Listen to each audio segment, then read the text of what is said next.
رفیق این ویدیو رو حتما تا آخر ببین، مطمئنم خیلی جلو میافتی. نگاه کن عزیز دل برادر، این کوله رو ببین. این چه سایتیه؟ دیجیکالا. دروغ نداریم که بگیم. اینم کوله انتلر، لوگو سرزیپ، بعد گلدوزی همونه. اینم آقا یه عکس دیگه‌اش، نگی دروغ میگم. ببین این عکسای دیگه‌اش. حالا این یارو چند میفروشه اینجا؟ ببین اینقدر. حالا ما چند میفروشیم اینو؟ حیف که فالوورمون کم، از زیاد صدامون به جایی نمیرسه. ولی رفیق تو تا میتونی این پست رو لایک کن و برای هر کی که میشناسی این پست رو شیر کن تا همه از این واقعیت باخبر شن. دیجیکالا جمع کنه بره.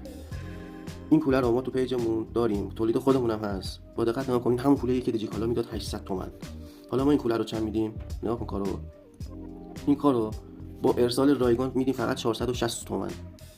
دیجیکالا میداد چند؟ 800 تومن. کوله‌ای که سیمنسری جالتابی، پارچه خارجی، متریال کلا خارجی، کلی امکانات دیگه داره. حتما این پست رو لایک کن، برای رفیقاتم شیر کن، کامنت هم حتما بذار، خیلی خوشحال میشم. مرسی.